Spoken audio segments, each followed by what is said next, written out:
Hello guys, मी दीपाली आरोटे. आज आपण discuss करणार आहे 10th मॅथमॅटिक फर्स्टची क्वेश्चन पेपर, म्हणजे आपली बोर्डची क्वेश्चन पेपर आहे 2023ची क्वेश्चन पेपर. तर या क्वेश्चन पेपरमध्ये क्वेश्चन कशा पद्धतीने विचारलेत, आपल्याला ते कशा पद्धतीने सॉल्व्ह करावे लागतात, कुठे कुठे छोट्या छोट्या मिस्टेक होतात, आणि जेव्हा आउट ऑफचा पेपर आपण लिहित असतो तेव्हा कोणती कोणती काळजी घेतली पाहिजे. जेव्हा आउट ऑफचा पेपर लिहित असतात तेव्हा कुठे कुठे तुमचे मार्क्स कट होण्याचे चान्सेस आहेत आणि आपल्याला तेवढं परफेक्शन दाखवलं पाहिजे की आपल्याला आउट ऑफ मार्क्स पडतील. तर त्या सगळ्या गोष्टी आज आपल्याला डिस्कस करायच्या आहेत. आपण डायरेक्टली क्वेश्चन सॉल्व्ह करायला घेऊयात. आणि जास्त व्हिडिओ मोठा होऊ नये म्हणून डायरेक्टली क्वेश्चन लिहून ठेवलेले आहेत, म्हणजे आपला टाइम पण भरपूर वाचेल. तर पहिला क्वेश्चन आहे आपला MCQ सॉल्व्ह करायचे आहेत आपल्याला. क्वेश्चन कशा प्रकारे दिलाय, draw the graph of that equation. हे जे इक्वेशन दिलंय त्याचं आपल्याला काय करायचं आहे, ग्राफ ड्रॉ करायचा. म्हणजे एक्झॅक्टली ग्राफ ड्रॉ करायचं नाहीये, फक्त व्हॅल्यू फाइंड आउट करायची आहे. मग तो ग्राफ ड्रॉ करण्यासाठी find the value of Y when X equal to 1. तर एक व्हॅल्यू ऑलरेडी दिलेली आहे आपल्याला, एक्सची व्हॅल्यू ऑलरेडी दिली आहे. आणि कशाची व्हॅल्यू फाइंड आउट करायची, वायची व्हॅल्यू फाइंड आउट करायची. जेणेकरून आपण जर ग्राफ काढला, तर आता इथे ते काढायचं नाहीच आहे, पण नेक्स्ट जेव्हा ग्राफचं एक्झाम्पल असतं तेव्हा आपल्याला कोऑर्डिनेट्स लागतात, तेव्हा व्हॅल्यू हव्या असतात, तेव्हा ती व्हॅल्यू टाकली की आपला ग्राफ येऊन जाईल. आता सिम्पली जस्ट काय करायचं, जे इक्वेशन दिले ॲज इट इज ते कॅरी करणार. आता जे आपण सॉल्व्हिंगच्या ज्या सगळ्या स्टेप्स आहेत त्या बोर्डच्या पेपरमध्ये दाखवत नाही, आपल्याला फक्त काय इंडिकेट करायचं आहे. जर तुमचा क्वेश्चन असेल तर तिथे फक्त तुमचा फर्स्ट क्वेश्चन मधला फर्स्ट सब क्वेश्चन आणि त्याचं येणारं ऑप्शन तिथे लिहायचंय. समजा जर आन्सर असेल बी, तर फक्त तिथे बी इंडिकेट केलं जाईल. बीच्या पुढे जे आन्सर आहे 3 ते इंडिकेट करायचं नाहीये. तर मग आता आन्सर बघूयात काय येते ते. पण आपलं रफ वर्क काय असेल, सुरुवातीला जसं इक्वेशन गिवन आहे तेच इक्वेशन घेणार आहे, ॲज इट इज इक्वेशन आपण कॅरी केलं. आणि नंतर कोणाची व्हॅल्यू दिली, एक्स इक्वल टू 1 ची व्हॅल्यू दिली, ती ॲज इट इज एक्सच्या जागी प्लेस करणार. आणि बाकीचं आपलं जे इक्वेशन आहे ॲज इट इज कॅरी करणार. 4 × 1 + 5y equal to 19. Simple calculation, बाकी याच्यामध्ये व्यतिरिक्त काही नाही, काही जास्त डोकं चालवायचं नाही. 4 × 1 4 + 5y इक्वल टू 19. देन जेव्हा वायची व्हॅल्यू आपल्याला फाइंड आउट करायची आहे, 4ला तिकडे घेऊन जाऊयात, इकडे 4 प्लस आहे, तिकडे गेल्यावरती 4 मायनस होईल. 19 - 4 विल बी रिमेनिंग 15. आणि जेव्हा वायची व्हॅल्यू काढायची आहे, 5 मल्टिप्लायला आहे, तो कुठे जाऊन द्या, डिवाइडला जाऊन द्या. y इज इक्वल टू 15/5, म्हणजेच वायची व्हॅल्यू आली 3. फार सोपं आहे, फक्त जस्ट कॅल्क्युलेशन करायचे आहेत. मग आता हे झालं आपल्यासाठी रफ वर्क. पण बोर्डच्या पेपरमध्ये आन्सर लिहिताना काय लिहिणार, हा जो पहिला क्वेश्चन आहे, पहिला त्याचा क्वेश्चन नंबर रिप्रेझेंट करणार आणि नंतर जे काही त्याचं आन्सर येतं म्हणजे ऑप्शन नंबर बी. जस्ट एवढंच करायचंय. त्याचं आन्सर 3 येतं ते सुद्धा इंडिकेट करायचं नाही. या खूप छोट्या छोट्या मिस्टेक होतात. कधी कधी मुलं ऑप्शन पण लिहितात आणि ऑप्शनमध्ये येणारा आन्सर पण लिहितात, तर ते इंडिकेट करायचं नाही. ते 12th लेवलसाठी असतं आणि 10th साठी फक्त ऑप्शन इंडिकेट करायचं असेल. नेक्स्ट क्वेश्चन बघूया.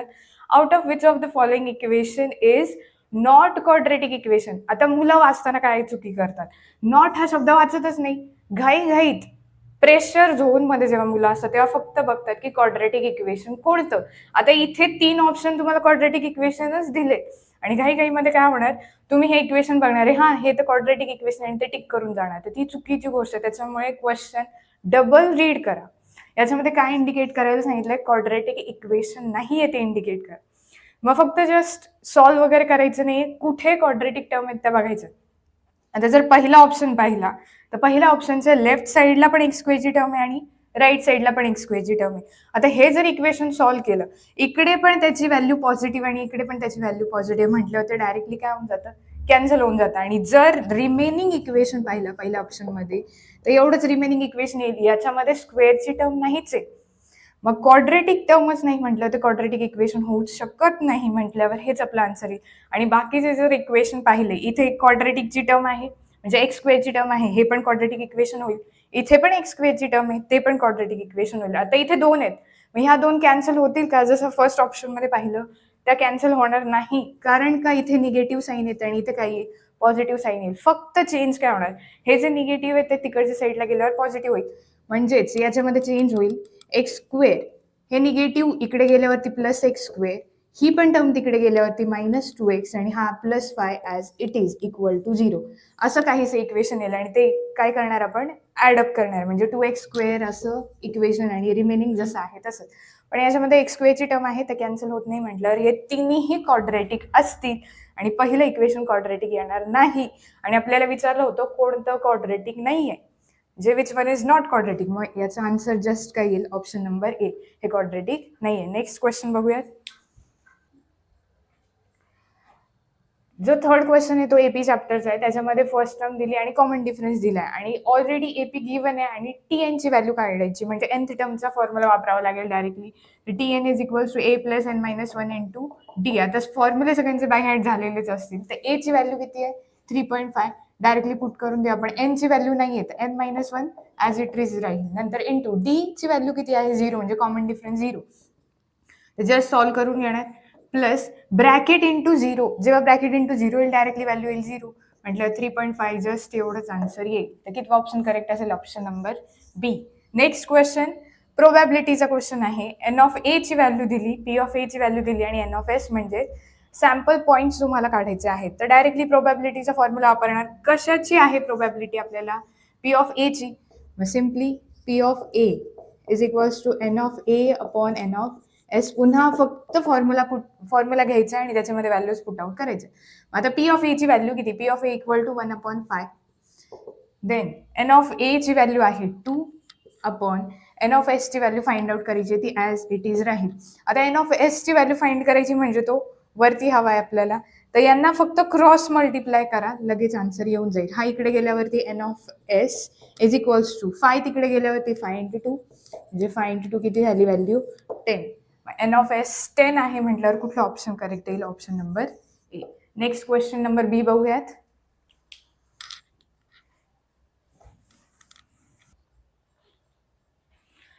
क्वेश्चन नंबर 1 मधला बी बघतोय. जस्ट 1 मार्क कॅरी करणारे क्वेश्चन आहे. पहिला क्वेश्चन डिटर्मिनंटचा आहे फर्स्ट चॅप्टरचा, तर फक्त डिटर्मिनंटची व्हॅल्यू फाइंड आउट करायला सांगितली. मग काय करणार, जस्ट त्यांचा क्रॉस करायचा आणि मध्ये साईन कुठला असेल, मायनसचा साईन. जस्ट व्हॅल्यू घ्या, पहिले पण डिटर्मिनंट लिहायचा.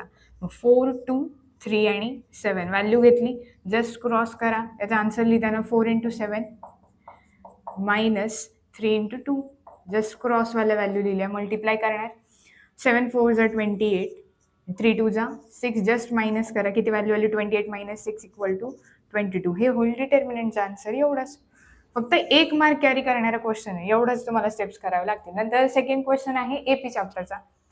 कॉमन डिफरन्स तुम्हाला फाइंड करायचा आणि एपी ऑलरेडी दिलेली आहे. चेक करायची आहे का एपी आहे की नाही, चेक करायची नाही, ऑलरेडी एपी दिली आहे. मग ऑलरेडी एपी दिली आहे तर मग तुमचं फर्स्ट काम काय असेल, टू फाइंड, कशाची व्हॅल्यू फाइंड आउट करायची आहे तुम्हाला, कॉमन डिफरन्स. कॉमन डिफरन्स म्हणजे ती कशाने डिनोट केली जाते, डीने डिनोट केली जाते. आणि जो गिवन डेटा आहे, मग गिवन काय काय दिलेले आहेत आपल्याला, टर्म्स दिलेले आहेत की ही जी सिक्वेन्स आहे ती ऑलरेडी एपी आहे. मग त्याच्यामध्ये टर्म्स फक्त रिप्रेझेंट करून घेऊया.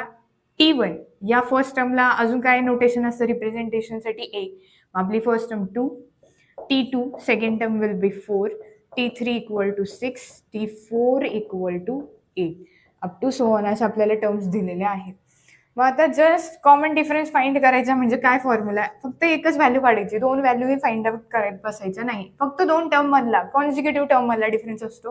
म्हणजे T2 - T1 घ्या किंवा T3 - T2 घ्या, दोघांचा आन्सर कसं येईल, सेम येईल. कारण मुळात ती कोण आहे, एपी आहे. एपी कधी असेल, कॉमन डिफरन्स सेम असेल तेव्हाच असेल. म्हणजे T2 - T1 कॅरी करा. T2 ची व्हॅल्यू आहे 4 आणि T1 ची व्हॅल्यू आहे 2. जस्ट सबट्रॅक्शन करा, किती व्हॅल्यू आली, 2. आणि एक काळजी घ्यायची की फायनल आन्सर लिहायची सवय लावायची नेहमी. Therefore common difference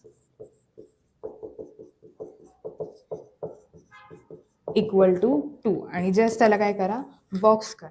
next question बघणार आहे.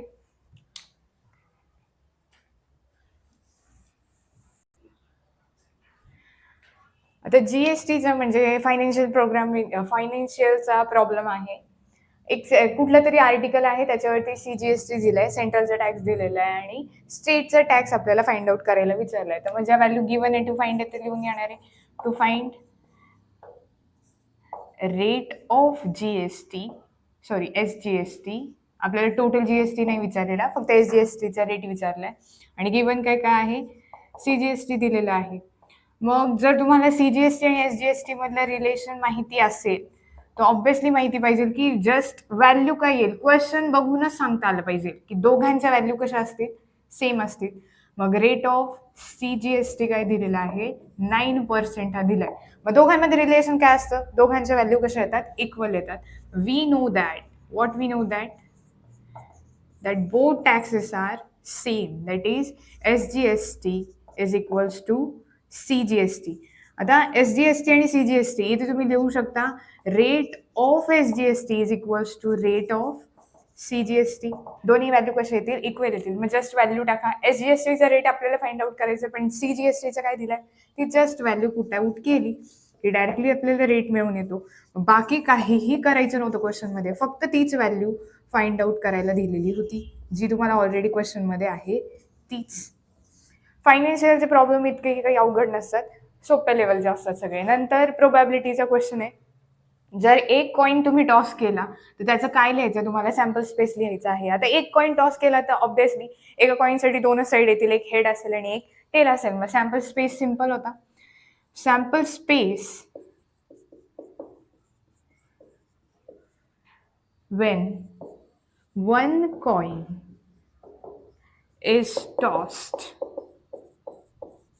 is given as, मग तुम्हाला तो इव्हेंट लिहायचा आहे. तुम्ही तो कशा प्रकारे फॉलो करतायत ते, मग अशा पद्धतीने देणारे एस ने डिनोट करतो. आणि नेहमी ते आन्सर आपल्याला कर्ली ब्रॅकेटमध्येच द्यायचे आहे. राऊंड ब्रॅकेट, स्क्वेअर ब्रॅकेट, कुठलेही ब्रॅकेट वापरायचे नाही, तिथे मार्क्स रिड्यूस होतात. मग कर्ली ब्रॅकेट दिला आणि सॅम्पल स्पेसमध्ये जर एक कॉइन टॉस केला तर कोणते आउटकम्स येतील, फक्त एक हेड किंवा टेल, दोनच आउटकम येतील. याच्या व्यतिरिक्त कुठलाही आउटकम नसेल. हे झालं फायनल आन्सर.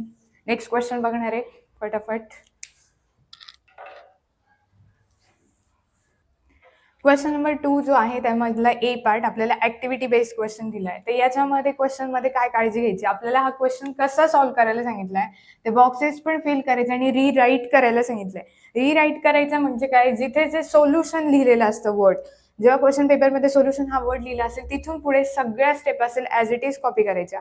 आणि नेहमी लक्षात ठेवायचं, जेवढे नंबर ऑफ बॉक्सेस दिलेले आहेत तेवढे ॲज इट इज आले पाहिजे, कारण त्या बॉक्सेसवरती किंवा तुम्ही त्या बॉक्समध्ये जे आन्सर लिहिता त्याच्यावरती हाफ ऑफ मार्क्स कॅरी होऊन तो पूर्ण क्वेश्चन 2 मार्क्सचा असतो. मग जर 2 मार्क्ससाठी असेल तर तुम्हाला 4 बॉक्सेस फिल करायला येतील, आणि 6 मार्क्सचा क्वेश्चन असेल तर ऑब्व्हियसली त्या अकॉर्डिंग तुम्हाला बॉक्सेस फिल करायला येतील. तर मग आता फर्स्ट चॅप्टरचा क्वेश्चन दिलेलाच आहे, दोन्ही इक्वेशन दिले ॲज इट इज. दोन्ही इक्वेशनची ॲडिशन केली. का बरं ॲडिशन केली, कारण इथे पण 3y आणि इकडे पण 3y, दोन्हीकडे साईन कसे डिफरंट डिफरंट साईन येतं. ऑब्व्हियसली आपण करतो ॲड. दोन इक्वेशन ॲड केले, इथे ते ॲडिशन डायरेक्ट दिली आहे. 5 + 2 किती आले, 7 आले. आणि इथे आन्सर दिलेलं नाही म्हणजे 3 + 3y आणि -3y काय होऊन जातात, कॅन्सल होऊन जातात. नंतर यांची ॲडिशन 12 + 9, आपले 12 + 9 होतील 21. आता फक्त एक्सची व्हॅल्यू काढायची आणि इथे डिव्हिजन आहे म्हटल्यावर हा जो 7 मल्टिप्लायला तो कुठे डिवाइडला येईल, हा 21 ॲज इट इज कॅरी करणार आणि हा 7 मल्टिप्लायला होता तो डिवाइडला लिहिला. 7 ने डिवाइड केल्यानंतर आन्सर किती येईल, 7 3 = 21, x = 3 आन्सर आला. आता तुम्ही काय करायचं आहे एक्झाममध्ये, तर हे जे बॉक्सेस आहेत ते प्रॉपरली त्याच जागेवर आहेत का आणि त्याच नंबरला आपण प्रॉपरली बॉक्स केलेले आहेत का हे बघायचं. कारण ही जी तुम्ही पूर्ण ऍक्टिव्हिटी लिहिता त्याला मार्क्स नाही आहेत, तुम्ही बॉक्सेसमध्ये काय फिल केलं आणि किती बॉक्सेस फिल केले त्याच्यावरती मार्किंग स्कीम असेल. कसं सेकंड क्वेश्चन असेल, सेकंड चॅप्टरचा आहे. रूट कसे आहेत, रूटचं नेचर डिफाईन करण्यासाठी क्वेश्चन आहे. आपल्याला काय करायचं, ऍक्टिव्हिटी सॉल्व्ह करायची आणि रूटचं नेचर काय करायचं डिफाईन केलंय. आता ऑलरेडी आन्सर काढलंय, फक्त बॉक्सेस फिल करायचे. मग पुन्हा सेम काय केलंय, जसे आहे तसं सोल्युशनच्या पुढे जे असेल ते पूर्ण ऍक्टिव्हिटी लिहून ठेवली. नंतर आता काय काय करायचं, हे जे ऑलरेडी इक्वेशन दिलेलं आहे ते इक्वेशन कम्पेअर करायचं. a² + bx + c हा जनरल फॉर्म आहे. मग आता a ची व्हॅल्यू, एक्सच्या शेजारी कुठला नंबर नाही म्हणजे तिथे 1, हे युजली प्रॅक्टिसने आता आलंच पाहिजे प्रत्येकाला. मग a ची व्हॅल्यू आली 1. नंतर b च्या जागी कुठला नंबर दिलेला आहे, +2. मग b ची पण व्हॅल्यू फक्त आपल्याला कुठे कशाची व्हॅल्यू काढायची आहे, c ची व्हॅल्यू फाइंड आउट करायची. मग c म्हणजे इथे नंबर आहे, पण इथे जनरल फॉर्म मध्ये जर पाहिलं तर प्लस साईन आहे, पण इथे आलं काय मायनस, त्याच्यामुळे मायनस साईन हे कंपल्सरी कॅरी करायचं असेलच. मग c ची व्हॅल्यू किती झाली, -9. परत सेम जेव्हा रूटचं नेचर फाइंड आउट करायचं तेव्हा आपल्याला डिस्क्रिमिनंटची व्हॅल्यू म्हणजे b² - 4ac ची व्हॅल्यू फाइंड आउट करावी लागते. मग तो जर डिस्क्रिमिनंट आपला पॉझिटिव्ह आला म्हणजे >0 आला, हा जर डिस्क्रिमिनंट पॉझिटिव्ह आला तर रिअल रूट्स असतील आणि कुठले असतील, अनइक्वल रूट्स असतील. त्याच्यानंतर जर सपोज हा जर डिस्क्रिमिनंट 0 आला तर आपले रिअल आणि इक्वल रूट्स असतील. आणि जर हा डिस्क्रिमिनंट म्हणजे याची जर व्हॅल्यू तुमची निगेटिव्ह व्हॅल्यू आली तर डायरेक्टली ते रूट कसे असतील, नॉट रिअल रूट्स असतील. म्हणजे ते रिअल रूट नसेल. अशा तिन्ही याच्यावरती क्वेश्चन येऊ शकतो. मे बी खूप सारे चान्सेस आहेत. मग तुम्हाला तिन्ही कंडिशन सांगू दिल्या, पॉझिटिव्ह असेल तर काय येतं, 0 असेल तर काय येतं आणि निगेटिव्ह असेल तर काय येईल. आता क्वेश्चनमध्ये ऑलरेडी दिलेलं आहे पॉझिटिव्ह, आपला आन्सर पण पॉझिटिव्हच आला पाहिजे, याची काळजी घ्यायची. बी स्क्वेअरची व्हॅल्यू म्हणजे बीचं स्क्वेअर ॲज इट इज त्यांनी व्हॅल्यू दिली -4. आता ए आणि सी साठी 2 बॉक्सेस दिले, मग ए ची व्हॅल्यू किती आली आपली 1 आणि सी ची व्हॅल्यू किती आली -9. मायनस हे साईन घ्यायचं म्हणजे घ्यायचंच, सोडायचं नाही. मग आता यांची जस्ट मल्टिप्लिकेशन करा. 9 × 4, 9 4 जा 36. आता इथे मायनस इंटू मायनस प्लस होईल, डायरेक्टली आन्सर दिले. मग तुम्ही परत इथे मायनस लिहिताय, परत प्लस करताय, तसं करू नका.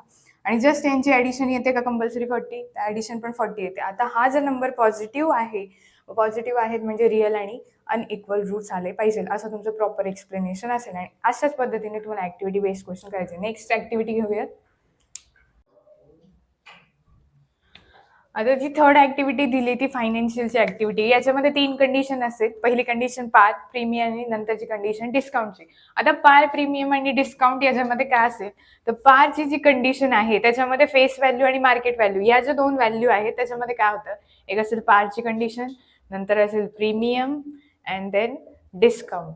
आता ह्या ज्या 3 कंडिशन आहेत, ज्या आपल्या 2 व्हॅल्यूज आहेत, फेस व्हॅल्यू आणि मार्केट व्हॅल्यू यांच्यामध्ये काय डिफरन्स असेल तर पार या कंडिशनमध्ये face value is equals to market value, म्हणजे दोन्हींची प्राइस कशी असेल, सेमच असेल. त्याच्यानंतर प्रीमियमची जी कंडिशन असेल त्याच्यामध्ये ही जी फेस व्हॅल्यू आहे ती छोटी असते आणि मार्केट व्हॅल्यू कशी असते, मोठी असते. म्हणजे face value is always less than market value. कुठली व्हॅल्यू मोठी असणार आहे, कंपल्सरी मार्केट व्हॅल्यू मोठी असेल. आणि डिस्काउंटमध्ये आपली जी फेस व्हॅल्यू असते ती मोठी असते आणि मार्केट व्हॅल्यू कशी असेल, छोटी असेल. आता ऑब्व्हियसली मार्केट व्हॅल्यू छोटी का, आपण ती व्हॅल्यू डिस्काउंट, ती जी गोष्ट आहे ती डिस्काउंटमध्ये देतो, म्हणजे ओरिजिनल प्राइसपेक्षा तुम्ही कमी प्राइस करून ती गोष्ट देताय. मग face value is always greater than market value. मग जेव्हा एवढ्या सगळ्या गोष्टी करतायत तर फक्त जस्ट काय करायचंय, पार या कंडिशनमध्ये फेस व्हॅल्यू आणि मार्केट व्हॅल्यू दोन्हीही कशा असतील, सेम असतील. मग ॲज इट इज जे ₹100 इकडे आन्सर आहे तेच ₹100 इकडे येईल. त्याच्यानंतर आता प्रीमियम मध्ये जेव्हा तुम्ही प्रीमियम किंवा डिस्काउंट या दोन्ही गोष्टी घेतायत, कंपल्सरी काय करायचं, मायनस करायचे आणि जे असेल ते आन्सर फक्त आपल्याला कॅरी करायचे. मग 500 आणि 575 फक्त जस्ट मायनस करा. 575 मायनस 500 किती राहिले तर 75 आन्सर आला आपलं. म्हटल्यावर इथे फेस व्हॅल्यू किती येईल, ₹75 एवढी आपली फेस व्हॅल्यू होते. त्याच्यानंतर आता दोन्हीही व्हॅल्यूज दिल्यात आणि तुम्हाला कंडिशन विचारली, ती पारची कंडिशन आहे, प्रीमियमची कंडिशन आहे की डिस्काउंटची कंडिशन आहे. मग फक्त ऑब्झर्व काय करायचं, फेस व्हॅल्यू ही मोठी आहे की मार्केट व्हॅल्यू मोठी आहे, तर काय दिसून येते, फेस व्हॅल्यू मोठी आहे. मग फेस व्हॅल्यू जर मोठी असेल तर ऑब्व्हियसली ती कंडिशन कुठली झाली, डिस्काउंटची कंडिशन. आपण वर्ड काय लिहिणार आहे, कुठल्या कंडिशनमध्ये आहे, डिस्काउंटेड प्राइस आहे, पण कितीचा डिस्काउंट आहे, तर काय करणार, जस्ट 10 - 5. फक्त दोघांचे काय करा, सबट्रॅक्शन करा. 10 - 5 किती आले, 5 आले. आता डिस्काउंट ऑलरेडी दिलाय म्हटल्यावरती फेस व्हॅल्यू ऑब्व्हियसली मोठी असणार आणि जी मार्केट व्हॅल्यू आहे ती कशी असेल, कमी असेल. मग जस्ट यांची दोघांची मायनस करा म्हणजे ते आन्सर मिळेल. मग 200 - 50, 200 - 50 किती होतील आपले, 0. 10 - 5 5 आणि इथे राहील 1, म्हटल्यावर ₹150 एवढ्या असतील आपल्या व्हॅल्यू. फक्त एवढ्या कंडिशन लक्षात ठेवायचं, डिस्काउंट आहे, प्रीमियम आहे की पार ही कंडिशन आहे. आता पार्ट 1 मध्ये म्हणजे हा जो पार्ट झाला आपला त्याच्यामध्ये आपण कुठपर्यंत पाहिलं होतं, क्वेश्चन नंबर 2 चा ए पार्ट बघितलेला आहे आणि जो रिमेनिंग पार्ट असेल तो तुम्हाला नेक्स्ट येत्या व्हिडिओमध्ये बघायला मिळेलच. तर पुढच्या ज्या व्हिडिओमध्ये आहेत आपण रिमेनिंग पार्ट कव्हर करणार आहे आणि त्या व्यतिरिक्त तुम्हाला लेक्चर कसं वाटलं, तुम्हाला कुठल्या कुठल्या क्वेश्चन पेपर अजून सॉल्व्ह करून हव्यात त्या नक्की कमेंटमध्ये कळवा. म्हणजे नेक्स्ट टाइम आपण त्या सगळ्या क्वेश्चन पेपर सॉल्व्ह करून घेऊ आणि तुमच्या काही अडचणी असतील तर त्या सुद्धा कळवा, त्या सुद्धा आपल्याला काही सॉल्व्ह करून घेता येतील. तेवढ्यासाठी तुम्हाला चॅनल सबस्क्राईब करावं लागेल, तेव्हा लगेच तुम्हाला नेक्स्ट व्हिडिओचं नोटिफिकेशन बघायला मिळेल.